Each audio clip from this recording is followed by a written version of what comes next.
ताई मला एक फोटो घ्यायचा आहे तुमच्या संगती. मी म्हटलं का खरंच? तर मला म्हणतो अहो मला माझ्या मिसेसला दाखवायचं आहे की मला अशी युक्ती भेटली की ती बॉडी शेजारी झोपली होती. रात्री एवढ्या येता जाता समजा एकट्या असाल आणि खूप झोप येत असेल तर काय करता? मी सरळ पेट्रोल पंप पाहते, कॅमेरे पाहते, गाडी साईडला लावते, पडदे लावते, झोपून घेते एकटीच. कुठे झोपता? गाडीच्या टीचरमध्ये. म्हणजे ज्याच्यावर बॉडी झोपते त्याच्यावर मी झोपते. एक वेळेस तर बीडला जाताना मी बॉडी शेजारी झोपून गेली होती. 3 दिवस मी रेगुरेल नाईट केलं होते. माझ्या बाजूचा तो मुलगा त्याचा म्हणला की माझा मित्र वारलाय, त्याला घेऊन जायचंय ताई या.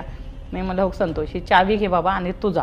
खरंय? तर तो म्हटला नाही मी पण खूप जमलंय, असं करा जाताना मी गाडी चालवतो, येताना तुम्ही चालवा. रात्रीच आली हे न काय शिक्रापूर बी क्रॉस नाही झालं की मला म्हणतो ताई थोडीशी जामखेडपर्यंत तुम्ही गाडी घ्या, मी पुढे घेईल कारण मला खूप झोप येते.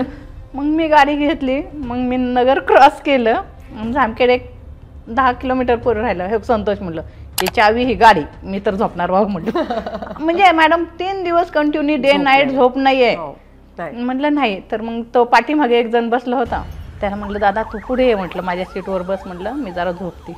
तो पटकन आला आणि बसला, मी घेतलं झोपून त्या सीटवर. तो गेला मला म्हणतो ताई मला एक फोटो घ्यायचा आहे तुमच्या संगती. मी म्हटलं का खरंच? तर मला म्हणतो अहो मला माझ्या मिसेसला दाखवायचं आहे की मला अशी युक्ती भेटली की ती बॉडी शेजारी झोपली होती. म्हणजे आजपासनं the lady who does not know the word fear, हो की नाही, तुम्हाला भीतीचा अर्थच माहिती नाहीये.